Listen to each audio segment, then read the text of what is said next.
Kita ke kasus lain, Saudara. Usut kematian seorang santri di Kediri, Jawa Timur. Polisi memeriksa pengasuh pondok pesantren Al-Hanifiyah. Polisi juga mendalami apakah pengasuh pondok pesantren mengetahui adanya penganiayaan hingga proses pengantaran jenazah santri ke Banyuwangi.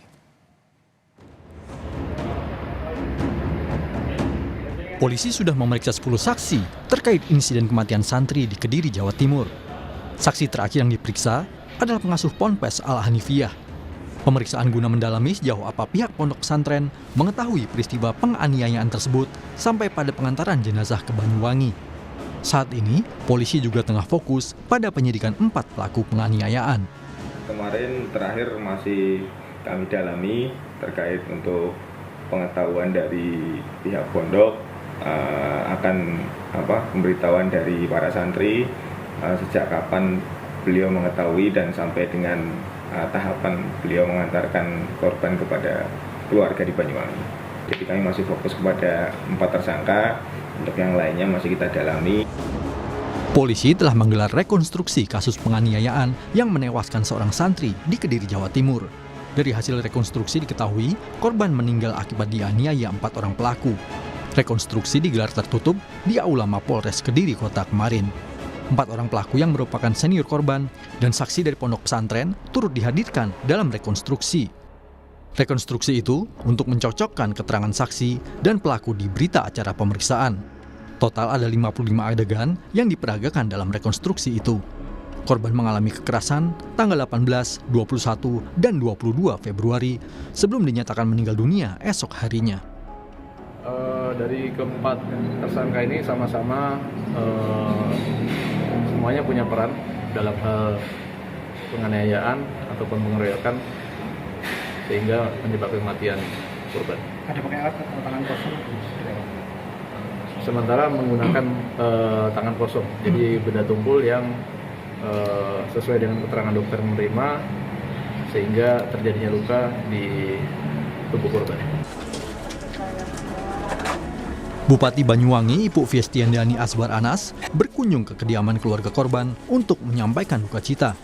Bupati juga berjanji akan menjembatani komunikasi agar korban mendapatkan keadilan.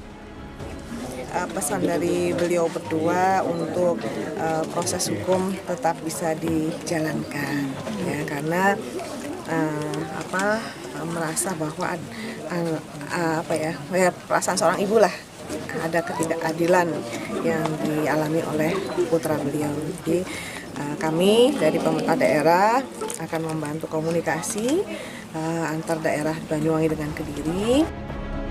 Keluarga korban hingga kini masih merasakan duka yang mendalam. Ibunda korban menyayangkan belum adanya permintaan maaf dari pondok pesantren atas kejadian yang menimpa putranya. Ibu korban kini menyerahkan kasus itu sepenuhnya ke polisi dan meminta keempat pelaku diberikan hukuman setimpal.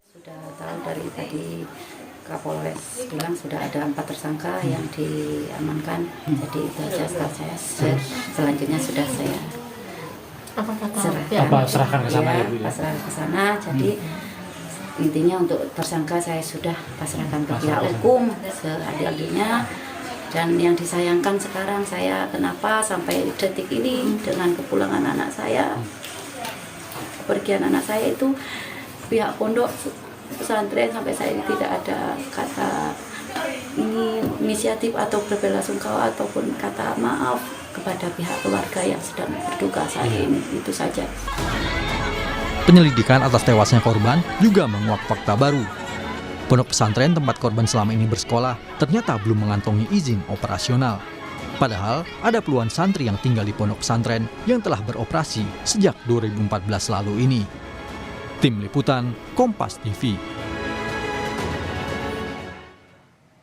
Untuk mengetahui informasi terbaru mengenai kematian santri Ponpes di Al-Hanifiyah, kita terhubung dengan jurnalis Kompas TV Adimas Budi di Kediri, Jawa Timur. Adimas, selamat siang. Bagaimana perkembangan penyelidikan kasus kematian santri oleh polisi setelah sebelumnya sudah dilakukan proses rekonstruksi di sana? Ya, sudah juga saudara, memang Polres Kediri Kota telah memeriksa total sampai saat ini 10 orang saksi, dan saksi yang terakhir yang ke-10 adalah pengasuh dari Ponpes itu sendiri. Sementara itu memang selama ini pihak kepolisian menunggu untuk pemeriksaan pengasuh Ponpes, mengingat yang bersangkutan saat dilakukan pemanggilan memohon waktu karena sedang berada di Banyuwangi untuk berkoordinasi dan bersilaturahmi dengan keluarga korban. Hingga akhirnya pada beberapa waktu yang lalu yang bersangkutan datang ke Polres Kediri Kota dan memenuhi panggilan untuk dimintai keterangan sebagai saksi. Sementara itu memang Sisko dan juga saudara, dari hasil rekonstruksi kemarin memang polisi menggarisbawahi bahwasanya korban ini mengalami kekerasan selama 3 kali atau 3 waktu, yakni tanggal 18, 21, dan 22. Hingga akhirnya dinyatakan meninggal dunia pada 23 Februari pagi hari. Sementara itu pihak kepolisian juga terus saat ini fokus pada penanganan penyidikan 4 pelaku anak, mengingat mereka ini sedang berhadapan dengan hukum, jadi ada perbedaan penanganannya secara khusus, sehingga nantinya proses penahanan juga berbeda dengan tahanan pada umumnya orang dewasa. Sisko.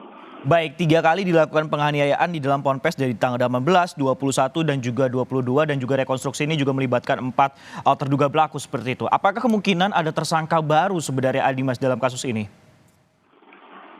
Sisko dan juga saudara, pihak Satreskrim Polres Kediri Kota untuk mengarah ke arah tersebut sampai sejauh ini masih belum ada. Mengingat mereka memfokuskan, merampungkan penyidikan untuk segera dilakukan P21, karena memang masa tahanan untuk anak berhadapan dengan hukum cukup berbeda dengan orang dewasa. Tapi maksud saya, jika nantinya ada arah tersangka baru yang memiliki perbedaan permasalahan, pihak Polres Kediri Kota akan menyampaikannya kepada teman-teman media. Sisko. Baik, ini kan dilakukan rekonstruksi memang secara tertutup, Adimas. Namun apakah dari pihak kepolisian ini membeberkan ataupun juga menjelaskan peran-peran terduga pelaku, mungkin ada kepala geng atau seperti apa dalam kasus ini? Betul sekali, pihak polisi kemarin memberikan keterangan bahwasanya seluruh pelaku ini memiliki peran yang sama. Artinya dalam arti ini melakukan, keempat pelaku ini sama-sama melakukan kekerasan, tapi polisi tidak bisa memberikan keterangan secara detail seperti apa yang dilakukan oleh mereka kepada teman-teman media, karena memang ini menyangkut anak di bawah umur dan juga anak dalam permasalahan hukum. Sisko. Baik, nah ini kan korban ini kan dirundung oleh 4 orang seperti itu sampai saat ini. Apakah kemudian ada orang terdekat mungkin yang diceritakan oleh polisi yang diceritakan bahwa terjadi penganiayaan di sana dengan santri lain seperti itu? Apakah cuma hanya korban saja yang ada di sini? Sampai sejauh ini tidak ada laporan dari pihak manapun selain korban yang mengalami meninggal dunia yang mengalami perundungan oleh 4 pelaku anak ini, Sisko. Dan sejauh ini memang di pondok pesantren itu suasana cukup harmonis, cuman memang karena adanya permasalahan perbedaan pendapat hingga akhirnya kesalahpahaman pun terjadi dan penganiayaan itu pun terjadi di kamar yang dimiliki ataupun dihuni oleh korban dan juga 4 pelaku itu, Sisko. Baik, untuk saat ini kan kita juga mengetahui sebenarnya Adimas ini izin operasional belum ada, padahal sudah dari 2014 berjalan dan juga ada puluhan santri di sana. Bagaimana untuk dilakukan instansi terkait untuk mengantisipasi terjadinya perundungan seperti ini kembali terjadi sebenarnya Adimas? Iya, pasca kasus ini mencuat, memang Kemenak Jawa Timur bekerjasama dan berkoordinasi dengan RMI Jawa Timur terkait tindak lanjut bagaimana nanti pondok pesantren ini tetap berjalan sehingga tetap bisa untuk segera memiliki izin operasional. Terkait soal belajar mengajar yang ada di pondok tersebut sampai detik ini juga terus berjalan dan tidak terganggu sama sekali, karena memang di lingkup TKP itu memang ada beberapa pondok yang lebih besar dari itu sehingga mungkin bisa di-cover oleh belajar mengajar di tempat yang itu. Sisko. Baik, terima kasih Adimas Budi yang melaporkan langsung dari Kediri, Jawa Timur terkait kasus perundungan yang mengakibatkan tewasnya seorang santri di sana.